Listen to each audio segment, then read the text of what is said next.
This is a presentation of the United States Australian Football League, the USAFL.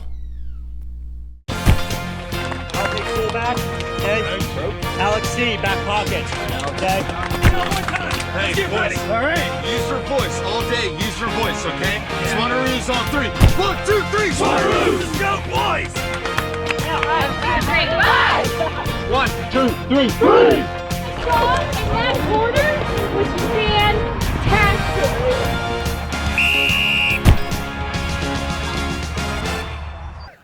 Nestled on the banks of the Scioto River to the west of the capital of Ohio, Columbus, is the town of Dublin. This is a place that loves its sports. In just a few months' time, their attention will be on the Horseshoe in downtown Columbus and Ohio State football. But for today, it's in this little hamlet on the banks of the Scioto River for Australian rules football, as we get set to continue our coverage of the 2024 USAFL Super Regionals from Darry Fields here in Dublin, Ohio. G'day everyone, I'm Brian Barish. This game coming up is a men's Division III match. Nashville Kangaroos take on the Oklahoma Buffaloes.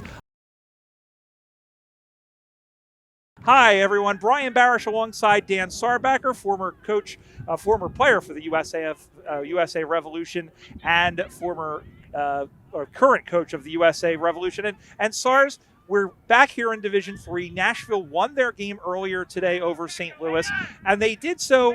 It was a back and forth game, but it's a very athletic side, and they proved that in that first victory. Yeah. So first game of the day, and they were hot out of the gate. A couple of early tackles, big tackles, really set the tone for the day. So what I'm looking to see from them, do they bring that intensity forward into this midday match? Or has sitting around for a couple hours, a little bit of a snack, does that drop off? We didn't get a look at the Oklahoma side. They were playing on the adjacent field at the same time as the Nashville-St. Louis game we called earlier today. So it's our first look at them. If Nashville brings that intensity, Oklahoma's going to have to match it right out of the gate, or they're going to find themselves behind. Yeah, and we should mention, we've mentioned about the combinations in the earlier game. Oklahoma will have 8 players from the Kansas City Power, and they've got some good players: Michael Berryhill, Lucas Castahea, in addition to Chris Kaywood, Caleb West as well for Oklahoma. As for Nashville, they'll have players from the Cleveland Cannons.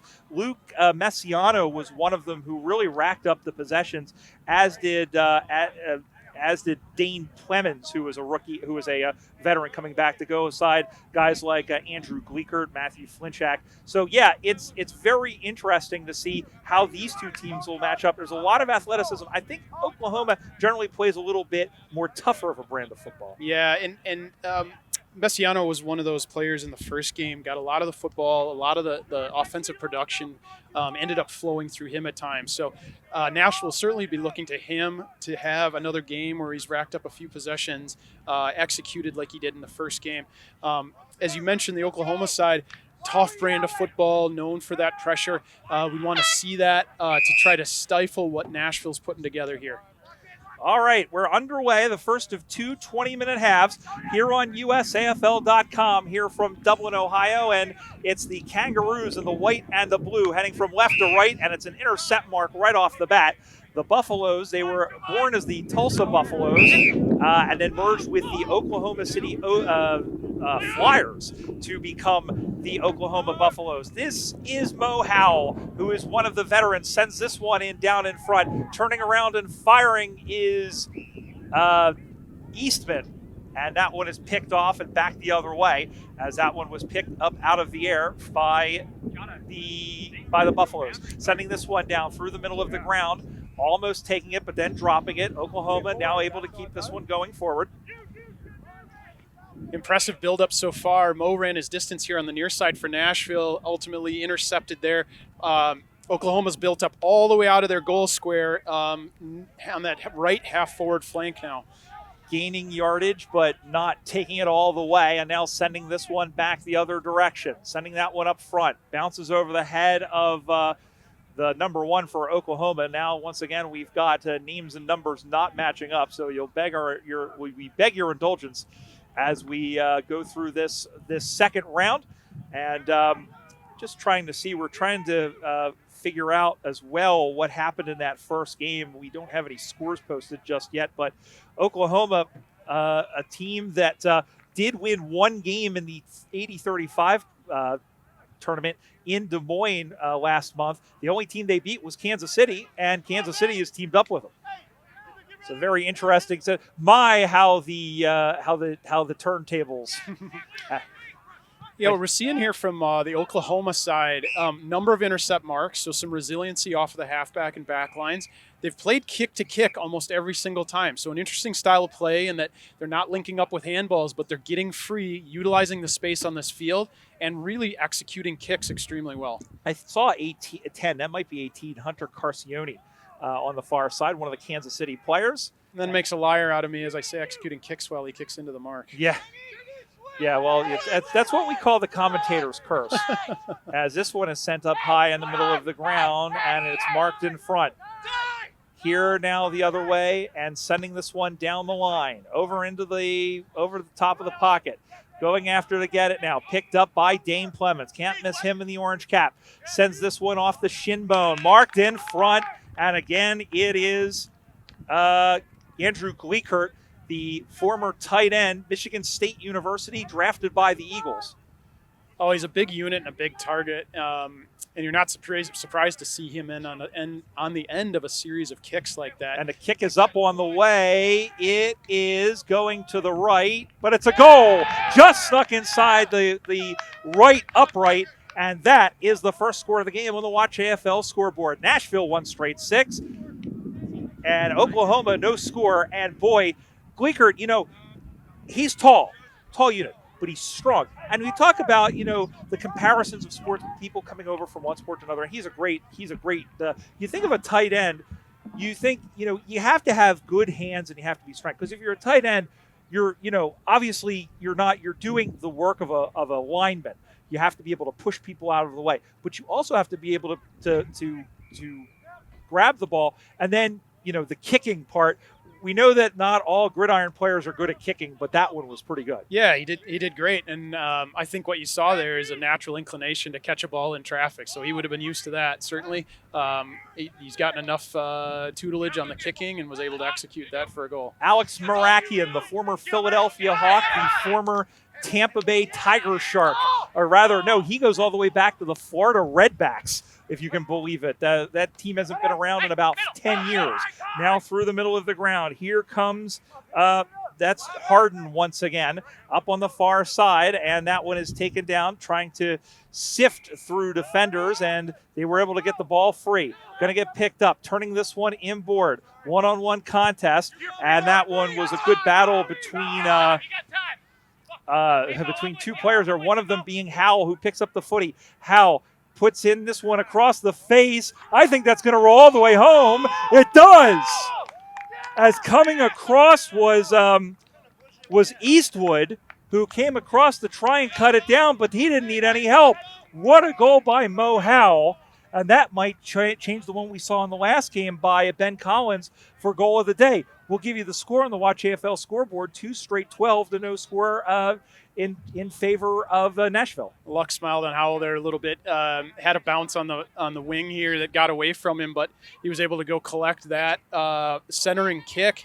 That certainly was not intended as a goal shot, but had enough pace on it, kept rolling end over end, and snuck through. Defender couldn't get there to get it tapped. Ball comes back in the play once again, and the ball goes to ground, going to be picked up by Nashville, sent in the middle. Again, it's Howell. He's got probably about 10 possessions so far to go with his maybe 15 or 20 he had in the last game, and he dropped the pill. That's going to be a free kick.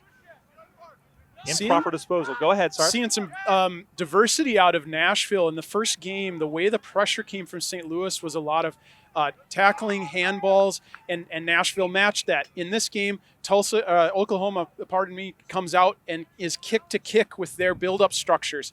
Nashville matched that to score their first goal, and they've kept the pressure on. So really showing some adversity and versatility from the Kangaroos. Picked off by Clemens. And Clemens will go back. I think he might be 2 kicks from goal here, but they'll scramble the Jets. Howell making himself an option. Big elbow to the back. No call. very difficult there as Gleekert sends that one forward. Big hit put in there. The ball came loose, no call. There's Harden, sends that one on the way. It drifts to the right, but it did go through for a behind. First blemish for the Kangaroos. They go to 2-1-13. No score for Oklahoma with Brian Barish alongside Dan Sarbacker. So Oklahoma's strategy is working when it works. When it doesn't, it breaks down and gives up points. So their kick-to-kick style, and they've been for the most part accurate with those kicks and connecting them, they've been able to build up and work forward against Nashville. However, when those kicks haven't been on target, Nashville's capitalizing, changing the flow of game, and they're right back on goals, and you're seeing it on the scoreboard. Yeah, and that's the thing, is that they're really kind of pressuring them, and that's what it is. And Oklahoma really hasn't had too much of an answer. They've only been inside 50 once. There's a beautiful kick by Proctor, except it wasn't as beautiful. It was beautiful in his mind and in his heart, but not on the scoreboard. So they go to 2-2-14, no score. And we talk about Proctor. We've talked about some of these guys. We've mentioned it a number of times. We'll mention it again. We've got the Transatlantic Cup. Thank you. I've done 4 games in a row. Yep. I know you have too. We've got the Transatlantic Cup at the beginning of August, and Proctor, one of those many players that are here today that are trying to catch the eyes of the selectors to make sure that they're on the plane representing Team USA in about 6 weeks' time. He's going to get another opportunity with Proctor. That looks really good, but that one just on the past the Dutchio on the left-hand side and through for another minor score. 2-3-15 to no score, Dan Sarbacker. Yeah, so I think if you're on that selection committee for the Revolution, the national team side, you're looking at Proctor at this moment saying he's getting a lot of the football, he's getting chances on goal, he's involved in scoring chances. But then asking what's the result of those, and a couple behinds right there. He had a couple inaccurate kicks in the first game. You'd want to see him straighten those out. So that's probably a player they're going to take and say, hey, let's tweak some things about your kicking style to increase your accuracy, and then he becomes even more effective at that level. Yeah, and that's the thing, is that it is such a great way to build and to build up the play and everything else, and that's what I think was so great about the international program, in addition to the fact that you get to go to a cool place like Toronto and play teams and make new friends and that sort of thing, and that's wonderful. And I want to get your experience as well. We'll get this when the ball comes out in the middle. We'll do it now as they come out. That one goes through his hands. You played in numerous, and I want to say 4 international cups. Yeah. I'll do my homework next time. Yeah, no, it's all right. You've coached one.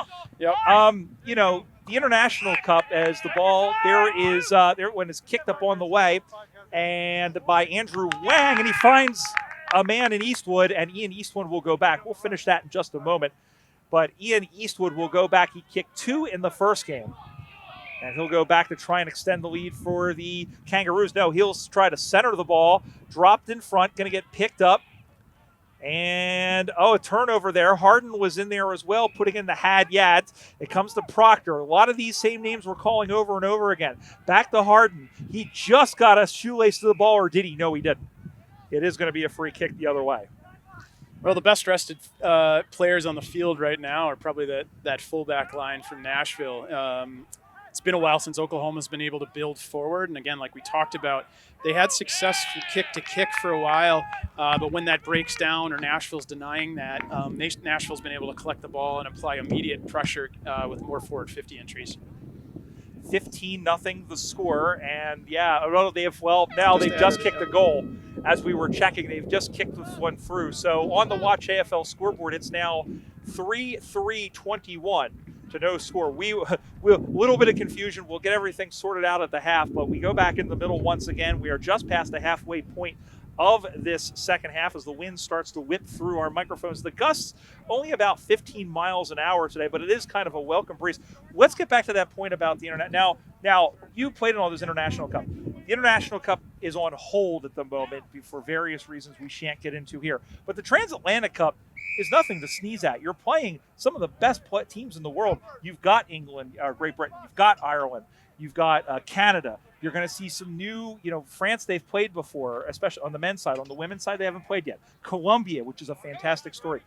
That's going to be it's a great opportunity. It's not the International Cup, but it's still something worth treasuring. Hey, it's international football. I was fortunate enough to represent my country in international competitions or exhibitions. and friendlies 39 times. And so the players will get excited about that no matter what, just because it's not on Australian soil. Eastwood, he comes through, and that one was, he had enough room to sell used cars there at the end. A couple of handballs down the way, and that extends the lead. And Nashville starting to pull away a little bit, 4-2-26 to no score. And yeah, look, Dave, and yeah, look, it's something that I'm going to be. I was honored enough to be picked to be on the commentary team. It's to be able to do that at that level for this sport. And somebody brought up a very interesting point. Donnie Hess, who coaches Des Moines, brought up a really good point. We just have seen with the U.S. cricket, defeating Pakistan, how that and their performance really puts them on the net. Aussie rules really doesn't have that. It isn't as much as in the conscience of a sport like cricket. Cricket is at least somewhat mainstream. So maybe to have something like this, I think, if the U.S. does well, I don't know if it will accelerate the sport overnight, but it will really, I think, help towards maybe getting the word out. Well, certainly you're seeing a lot of, a proliferation at this point of Australians coming over, especially in the collegiate ranks, as punters, right? So yes. now people are starting to become aware of what the sport is. They may have seen coverage 20 years ago on ESPN. But with that, and in combination now, I think the structure the AFL is looking at is these regional tournaments that may become qualifying tournaments for that international cup, and some aspects mirroring the World Cup in soccer, where there's regional qualifying to get to the major international tournament, suggests some serious growth in the sport. Certainly we've got really great underpinnings and a base of players here in the U.S., in North America, frankly. And so now's a great opportunity to play some teams from across the pond and measure ourselves against those sides. 4-4. We have the score, by the way, is 4-4-28 to no score as the ball comes back towards the middle once again, up on the far side. And yeah, I mean, listen, it is such a great, we talk about how great it is, and we want you to be involved too. Go to USAFL.com and find a team near you. And of course, we're on socials, on Facebook, on Twitter and Instagram. We're USAFL 1997 as the ball is up on that far side once again, and trying to go through with it, and that is going to be a free kick. Big bump out of one of the Oklahoma guys there, sent one of the Kangaroos to the bench. So, they certainly haven't given up. The scoreboard's not in their favor at this point. And again, these small-sided games, a little tricky first half against the wind. They've given up 28 points. Can they recover from that? Maybe. But they still got the intensity. That's still there, you can see. Sheldon Houston was in there on the play, number 4 for Oklahoma. That one squirts out free. It's like a greased watermelon out there. And finally, they were able to get that free. Here comes Oklahoma. This is Deron Banks sending this one in towards the sticks. It bounces free. Good job in the last line of defense there by the man in Brendan Feely, the fullback. And now they come out to the near side. Going to be marked. Now watch this. Nashville changes them together. That's our first bounce we've seen of the day. Sending this one into the middle of the ground.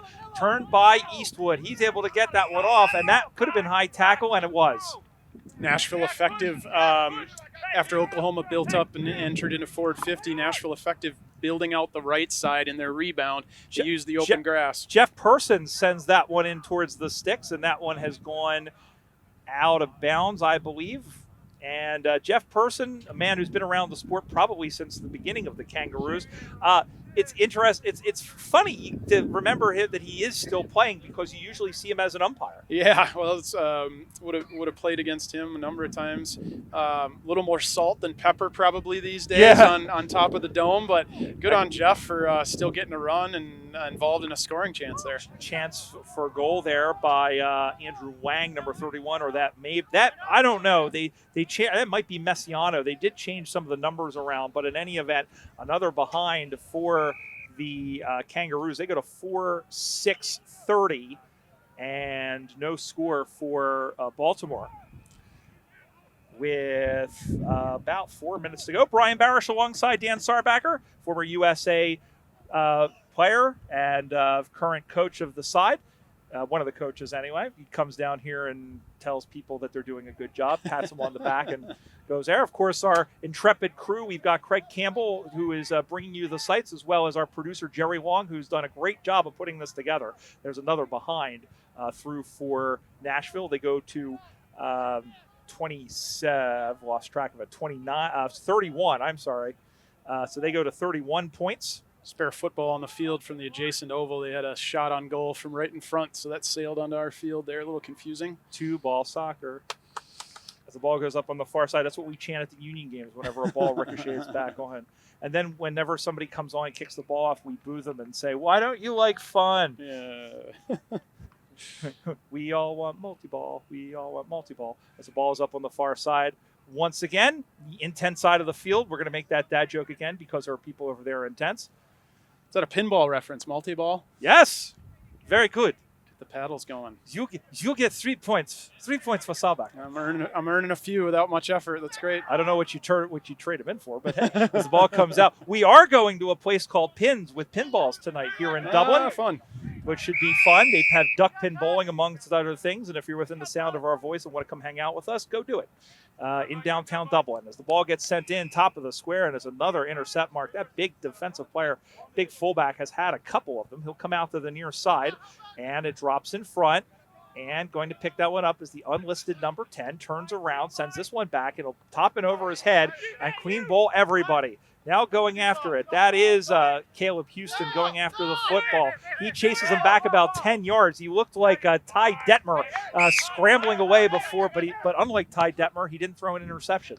Out to the near side now. Out to the far side, beg your pardon, as that was played on by Aaron Gardner, another rookie player for the Cleveland side. That one goes in the middle, cool as you like, and that one is sent home, I believe. No, still 2 minutes to go, but another goal. Give that one to Peeps, Jeff Person, and another goal to Nashville as they go on the Watch AFL scoreboard to 6.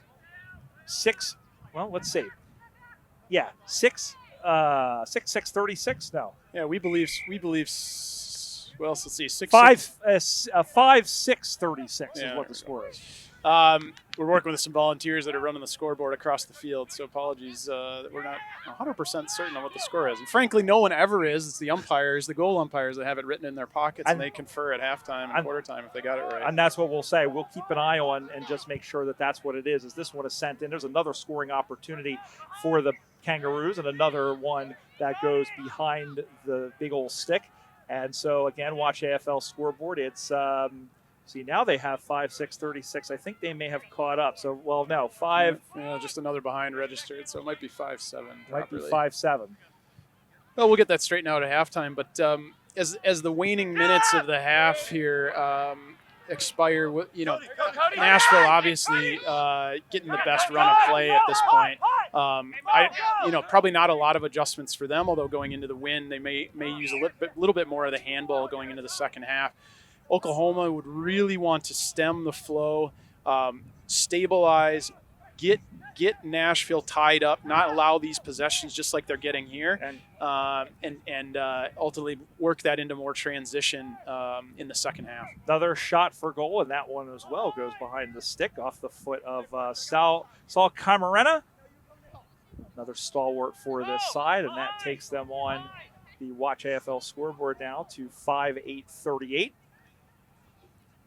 So that kick we were commenting on them connecting earlier, that was key right there, even though it wasn't a mark. Was able to run on, handball, and I think that might be our siren right there. Well, it would make sense. That is the 20th minute, and everybody's leaving the field, and so it is, in fact, halftime. So, after 20 minutes of play in round 2 of Division 3 here at the Super Regionals from Dowry Fields in Dublin, it's the Nashville Kangaroos 5:8:38. We'll check on that for you. We won't have to check on that isn't any shade, but we won't have to check on no score on the other side for Oklahoma. And Nashville, I think, just a cleaner side so far, Sars. Yeah. I mentioned earlier they adjusted the style of play to kind of match what Oklahoma came out with, and ultimately were a little more effective with it in the end. They scored that first goal, and they really haven't let up since. Want to see that Oklahoma side dig in a little and just apply the pressure that stops Nashville from doing what they're doing right now. That would help them stabilize, give them the opportunity to use the football first. They'll have a little bit of breeze behind their back this half, and maybe they can make something with it. Well, we'll be back for the second half of this one. Can Oklahoma come back into it, or can Nashville hang on to the victory? We'll find out more when we return to the 2024 USAFL Super Regionals here on USAFL.com. This presentation of the USAFL is brought to you by Tasmanian. Quietly pursue the extraordinary. Coopers. Australian made and owned. Coopers Beer. Aussie Sports USA, the official apparel provider of the USAFL. Odin Mortgage and Tax, Australian mortgages and taxation for expats and overseas residents. CyberSolve IQ, the inaugural cybersecurity partner of the USAFL. Two Hands Restaurant, fueling your lifestyle. Watch AFL, stream every match overseas. Brown Brothers, family winemakers since 1889. HBC Event Services, Premier Sports Medicine, and the members of the USAFL.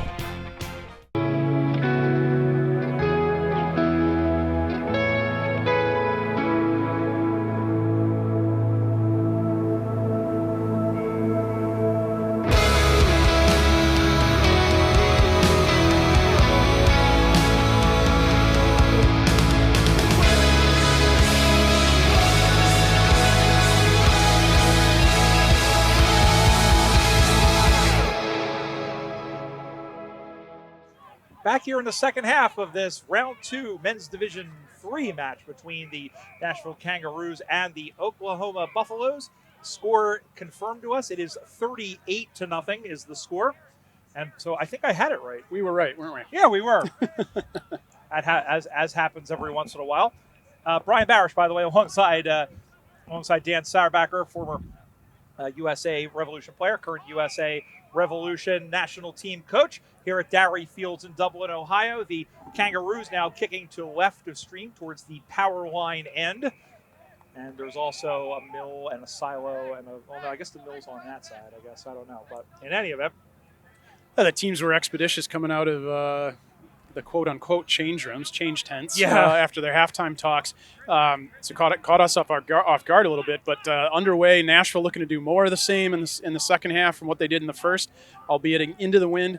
Oklahoma trying to stem the tide of what Nashville's been able to accomplish. Really need to apply that pressure, lock them down. I want to see someone on the Oklahoma side take the game on their back, tie somebody up, get a few of those tie-ups in a row until they're able to get the ball moving forward. Well, Nashville was doing what we were doing to our chicken and rice. We were scarfing it down, and they were really scarfing down the goals, and they've just added, let's see. I think they just may have added another one. Yep.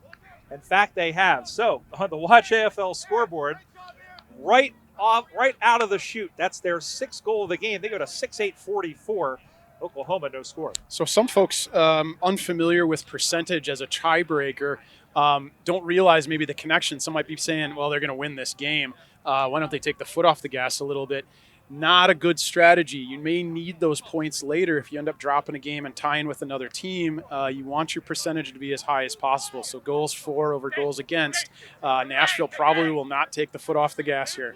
We're not. We are trying, as we can imagine, we've been kind of cloistered over here. We're trying to get an idea as to what the scores of the first game were.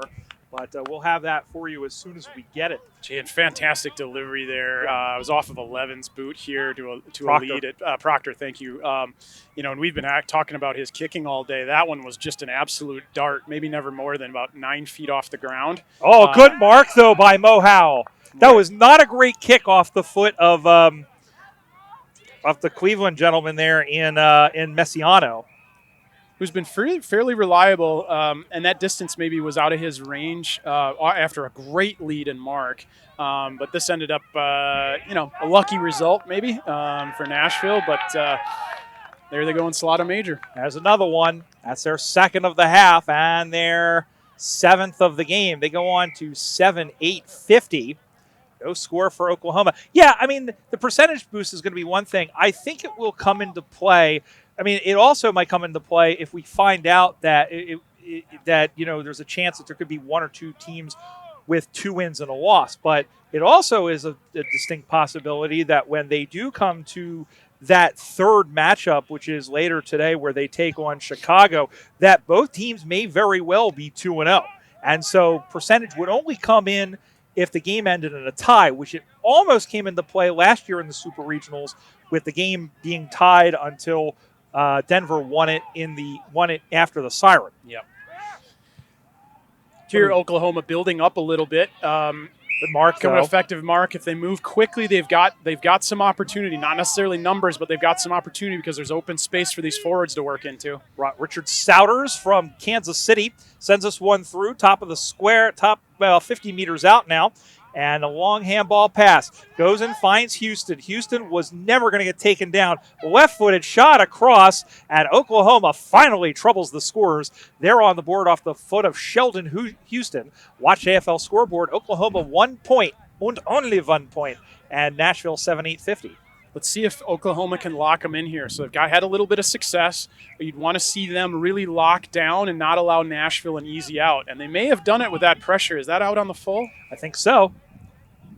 Tough for us to see here. There's just enough of a crown to the field. We can't see that far boundary from where we're standing. Yeah, it's interesting if kind of where we are, and you can probably pick that up from Craig Campbell's vantage point on the camera.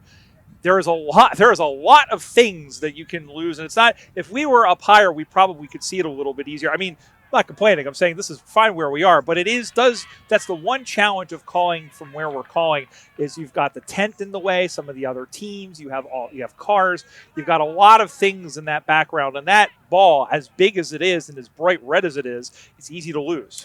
But certainly fond memories of for me and all my time in Australia, games in Australia, and in particular the season I played in Mansfield up in Northeast Victoria. This looks like a rural or suburban footy ground where all the cars pull up right on the boundary. Oh, yeah. People are ready to honk their horns and a goal scored. So this looks familiar to me. Yeah, that ball is touched, so it's a free ball, and they're going to have to play on quickly, and they do back the other way. Yeah, we had that in Seattle almost. It was cars parked right up. You worry that they have good car insurance in case they put one through the windscreen. As the ball is up on that far side now, and that one is marked, and here comes Nashville the other way, drops in front. Nice mark taken by James Harden. No, not that one, the other one. Sends this one in short. Going in after it, just plucking that one ever so nicely was Will Comstock. He'll turn and kick this one towards the sticks. It's a one-on-one contest. Eastwood is trying to get there, but he ends up only being able to nurtle it through for another behind. So another point added to the Watch AFL scoreboard. Nashville goes to 7-9-51. 1 point still, a 50-point lead for the boys from the Music City. Pretty common strategy you see in the USAFL. Nashville was able to rebound that out through the wing. James Harden had an absolute paddock here. Was able to kick forward, and with a nice pickup, they ended up entering 50.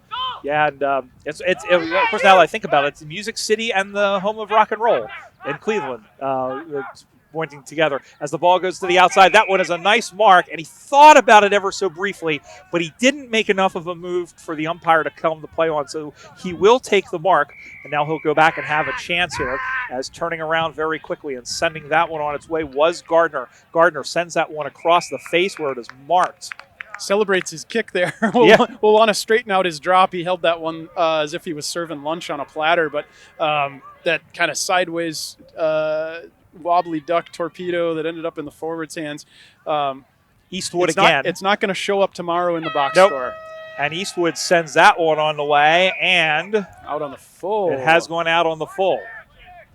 So Oklahoma kick here, and he's got a guy wide open on the wing. They've got an opportunity. I didn't hit him directly, so they'll put him under pressure here a little bit. Drops in front of Guider. Guider right off the toes there of the man, and in fact that was TJ Greenway. No, that's not TJ Greenway, and that wasn't. That was Castahea looking for Caleb West. I was looking at the wrong team. This is the perils of calling a game off of your phone. You forget to scroll over and you're looking at the wrong team.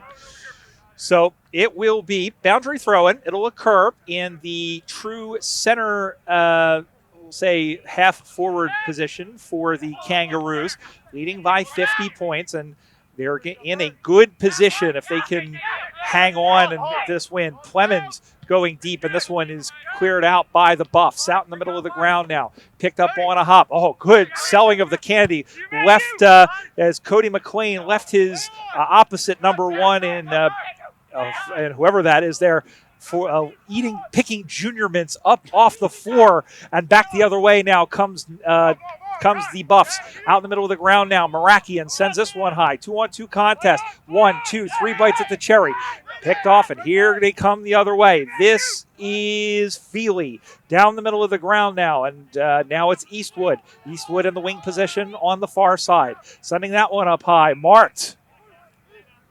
Not quite enough desperation from the Oklahoma forwards to bring that ball to ground. There was enough work in the midfields to get it moving forward for Oklahoma, but the forwards need to give their team a second chance, bring that ball to ground. Ball goes to ground once again, out to the near side, picked up by Mo Howe. He flubbed that one. Merakian there to try and gather up the garbage. Now pops out.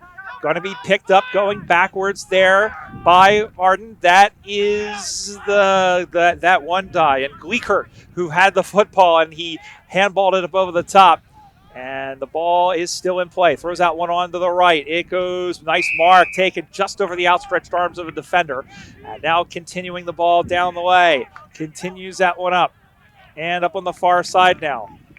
Going to handball it into the middle. Looking for Camarena now looking in the middle of the ground once again.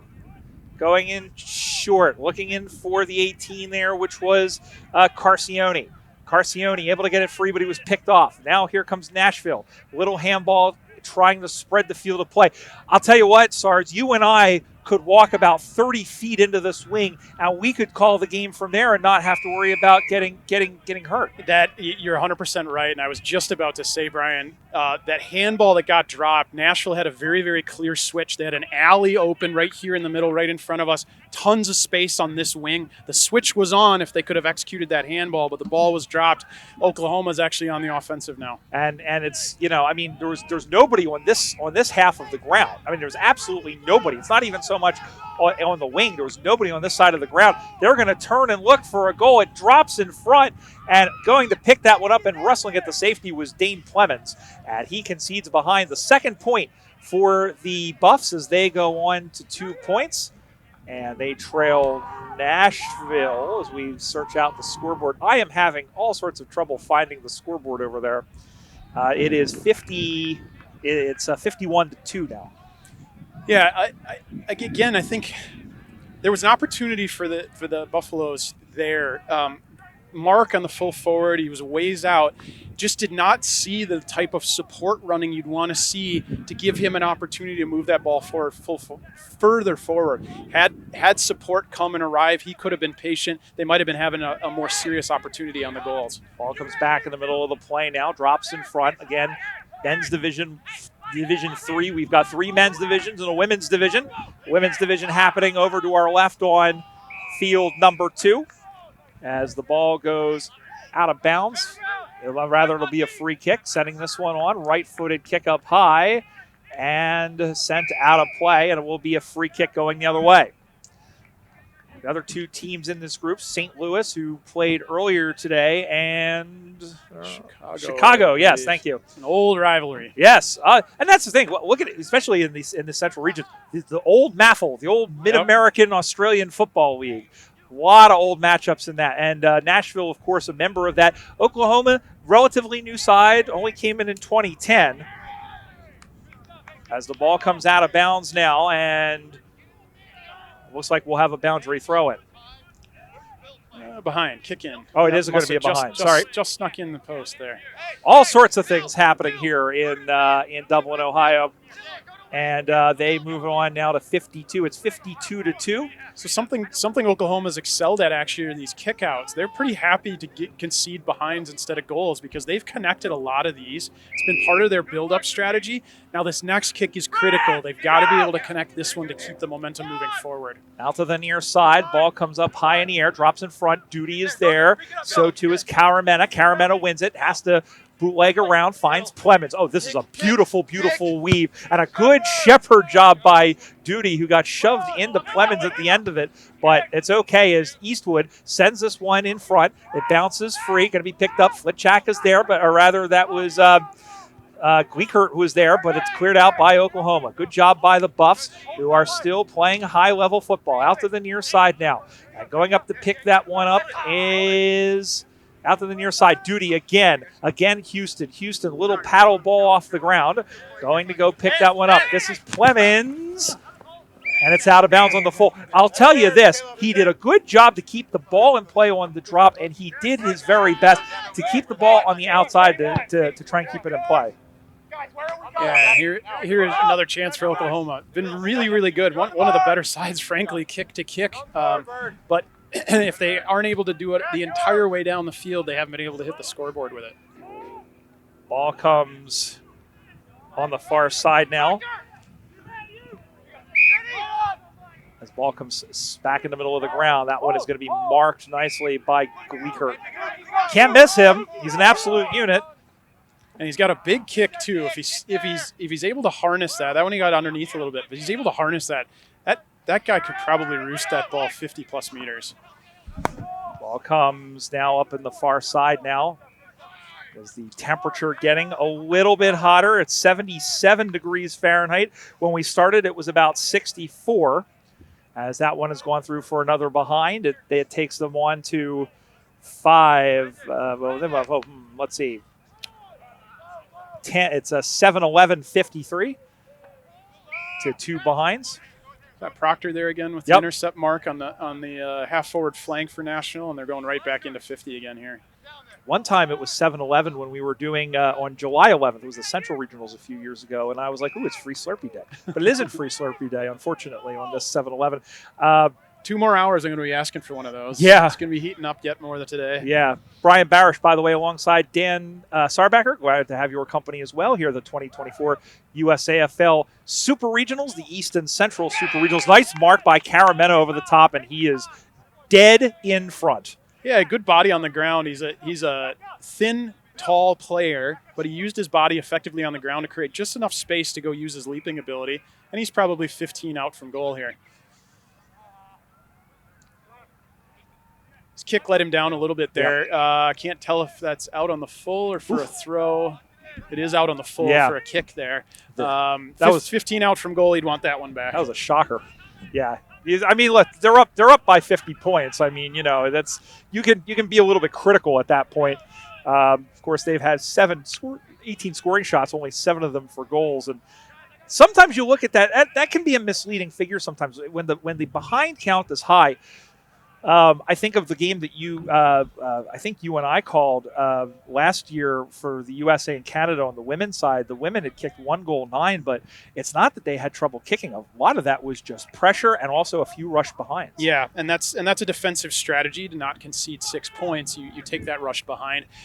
So yeah, that doesn't tell the whole story there, the tale of the tape, just by looking at the scoreboard. But in aggregate, you see Nashville 18 scoring opportunities to 2. They're obviously going to be in front in this game because they've had a lot more of the football in the forward 50 and putting pressure on the goal sticks. Ball comes out in the middle of the ground now, and up on the far side, looking for Evan Ling. Speaking of salt and pepper, up on the far side, the man they call Colonel. Not only is he salt and pepper, that's a mullet. You have to pull that off. Only an Aussie can pull that off. He wears it well. He does. He's been around. I mean, he's been around since probably the beginning of the club as well. Of course, you think about guys who've been around. Of course, think of the late Alex Benjamin, who loved this game so much. Umpire. I think he did almost 200 games as a goal umpire. And really loved his Nashville Kangaroos Clubman of the Year at one point. Ball comes up on the far side. Big collision there. He must have caught him high a little bit, far side of the field, so we couldn't quite hear or see the signal from the umpire. Had a bounce. Now puts this one up in the air. Gave this one a little bit too much air as this one drops in front. 3 players are over to get it. Able to shrug aside one tackle there. Good job. Absolutely good defensive play there by Nashville. In fact, it was the man in Stu Pendergrast. Speaking of Aussies and he's not that much older than me, so he's not that much up there. But Stu is the reason, by the way, he is the treasurer of the USAFL. He's the reason that the Cannons have come back in the way that we have. And we talked about it in the last game, is that, it's a team that hasn't played at a regional championships in 8 years, has really been dormant since about 2017. It's great to have them back. Yeah, and clubs go through those cycles. A lot relies on some of the local contributions and skill sets of folks on the administrative side of things, just keeping things organized.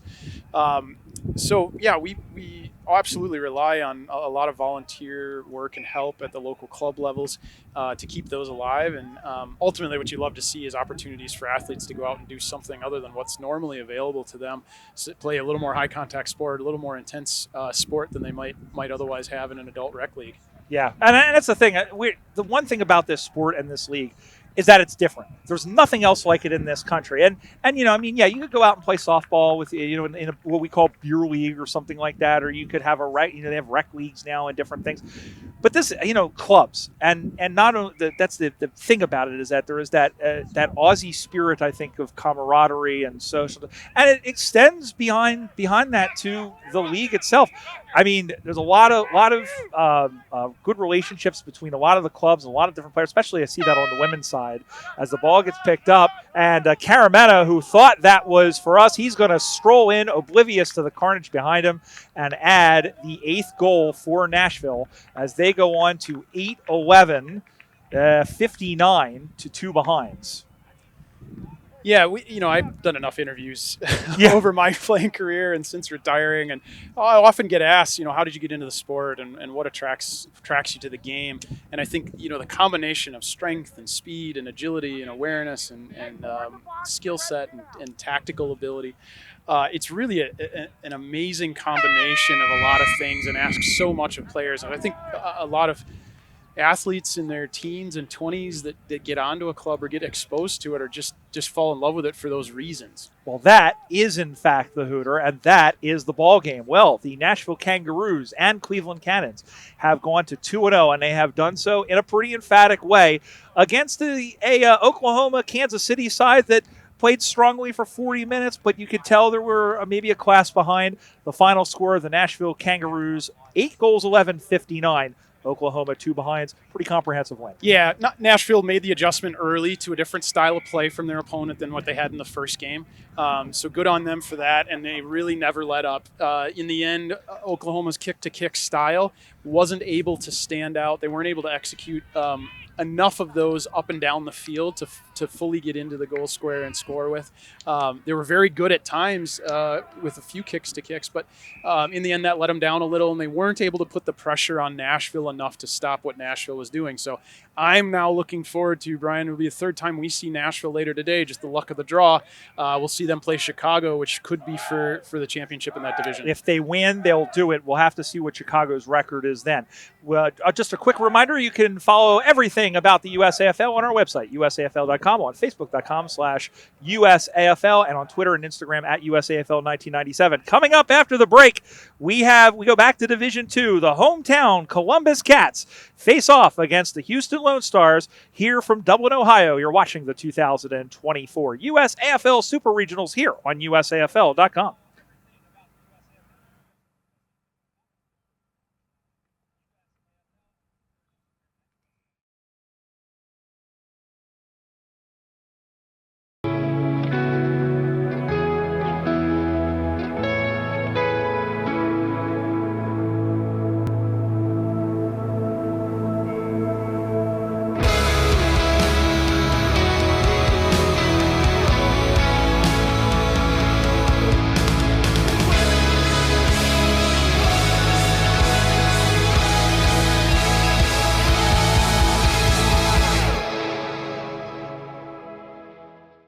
This presentation of the USAFL is brought to you by Tasmanian.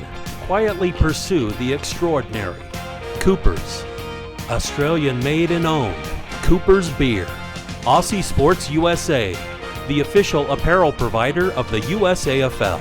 Odin Mortgage and Tax. Australian mortgages and taxation for expats and overseas residents. CyberSolve IQ. The inaugural cybersecurity partner of the USAFL. Two Hands Restaurant, fueling your lifestyle. Watch AFL. Stream every match overseas. Brown Brothers, family winemakers since 1889. HBC Event Services. Premier Sports Medicine, and the members of the USAFL.